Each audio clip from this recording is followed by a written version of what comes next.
방위비분담금 협상 결과 반대. 전면 재협상. 국방비 증액률 8.2%를 반영해서 1억 500억 원 미만으로 하고 1년 기간으로 하기로 했다고 이렇게 나오고 있습니다. 8.2%면 계산해 보니까 한 800억 원이 오르는 겁니다. 이명박 정부 당시에 이전 그 협정 기간에 비해서 200억 원이 올랐고 박근혜 정부 때는 500억 원이 올랐습니다. 그런데 촛불 정부라고 하는 문재인 정부가 800억 원을 올려주면서 마치 잘된 협상인 것처럼 선방했다, 이런 이제 이야기들이 나오고 있습니다. 이 판단의 기준의 문제인데 미국이 당초 2배를 요구했죠. 16억 달러를 요구했는데 그 기준에 따르면 미국이 대폭 양보한 거죠. 이게 맞는 얘기입니까? 판단의 기준을 미국 기준으로 한다면 이건 말이 안 되는 얘기예요. 지금 800억 원 올리기로 해놓고 마치 잘된 협상인 것처럼 이렇게 주장하는 것은 정말 국민을 호도하는 거다, 이렇게 생각합니다. 800억 원 올릴 게 아니고 대폭 삭감해야 될 이유를 우리가 수차 귀에 못이 박히도록 이야기를 했습니다. 그런데 문재인 정부가 이것을 완전히 무시했습니다.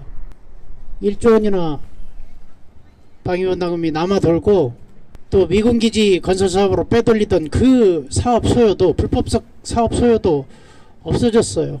거의 뭐 2~3천억 원 정도가 매년 나갔었는데, 그 다음에 이자 소득도 3천억 원이 넘는데 이 문제가 계속 문제가 되니까 지난번 방위분담금 협상 때 우리 정부가 국회에 차기 협상 때 이 문제를 반영하겠다, 이렇게 얘기를 했습니다. 그 차기 협상이 바로 지금입니다. 그런데 이 문제에 대해서 어떻게 협상을 했는지 아무런 결과도 나오고 있지 않습니다. 이렇게 증액이 아니라 대폭 삭감해도 모자랄 이런 상황에서 방위분담금을 800억 원이나 올려줬다고 하는 것에 대해서 우리는 결코 용납할 수 없습니다. 주한미군 주둔 경비 비인적 지원비라고 하죠. 이거에 대해서 한미 당국의 공식 통계에 따르더라도 2015년 기준으로 우리가 5배나 부담하고 있습니다. 누락된 부분, 저평가된 부분까지 합치면 6배나 부담하고 있어요. 이런 상황에서 방위분담금을 이렇게 대폭 증액해 준 것을 우리가 어떻게 용납할 수 있겠습니까? 뿐만 아니라 2월 말이면 이제 2차 북미 정상회담이 열리지 않습니까? 한반도의 평화와 번영, 새로운 통일의 시대가 열리고 있는데 대북 적대적 성격의 방위비분담금을 이렇게 올려주면 이 정세에 노역행하는 겁니다. 북이 이런 문제들에 대해서 순순히 수용하기가 힘든 그런 결과인 것이죠.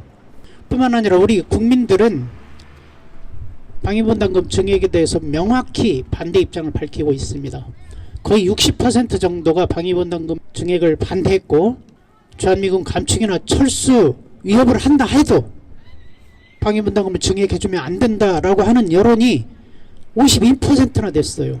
이처럼 강력한 우리 국민의 의지가 있음에도 불구하고 정부가 이런 굴욕적인 협상 결과를 내왔다는 것은 우리 국민의 의사에 정면으로 반하는 것입니다.